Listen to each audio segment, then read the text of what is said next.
क्या सूक्ष्म जगत के दृश्य ही आत्मज्ञान है और आत्मज्ञान उससे कई पार है? क्या क्या नहीं, कहेंगे? सूक्ष्म जब तक दृश्य है तब तक ज्ञान आत्मज्ञान नहीं है। अच्छा, दृश्य जब तक है उसका मतलब वो अहंकार में है, हम तीनों गुणों के प्रभाव में है, तो आत्मज्ञान उससे परे है। उससे परे है। क्या दिव्य प्रकाश या लोक दर्शन देखना आत्मा की सिद्धि है ये तो आत्मा की सिद्धि है। या आत्मा का स्वरूप जानना असली ज्ञान है? आत्मा के स्वरूप को जानना असली ज्ञान है। केवल आत्मा को ही अनुभव करना बहुत इंपॉर्टेंट है, वही हमें मोक्ष देगा।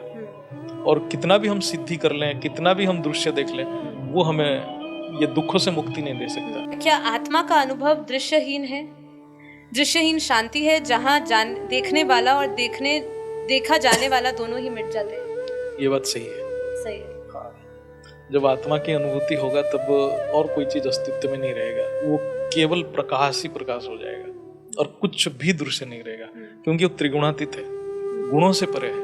सारे दृश्य तभी आरंभ होता है जब गुणों का प्रकट हो जाते हैं। गीता में भगवान श्री कृष्ण स्थित प्रज्ञ अवस्था की व्याख्या करते हैं। क्या यह सूक्ष्म दृश्य देखने से आती है या आत्मा की स्थिरता है? एक्चुअली स्थित प्रज्ञ अवस्था, प्रज्ञ जो बोलते हैं ना, प्रज्ञन बुद्धि है, वो महतत्व है। बुद्धि का भी दो अवस्था है। अहंकार के अंदर भी बुद्धि रहता है, अहंकार से परे जो बुद्धि रहता है उसको हम महत करते हैं। महत मतलब महान, महान मतलब परम शुद्ध बुद्धि।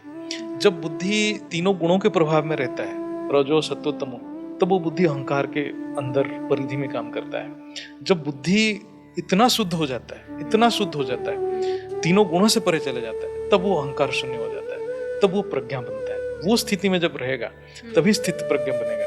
क्योंकि हम जब अहंकार के बस में रहते हैं, अहंकार मतलब हम बोलेंगे तीनों गुणों के प्रभाव में रहते हैं।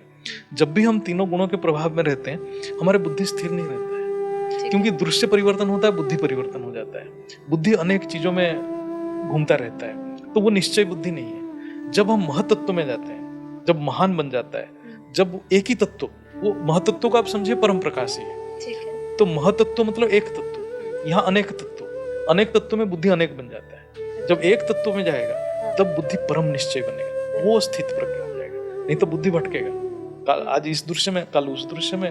अब वो जो दृश्य देखते हैं बोलेंगे मैंने तो 2 महीना पहले ये देखा था, आज नहीं दिख रहा है, और तब वो और ज्यादा परेशान हो जाएगा।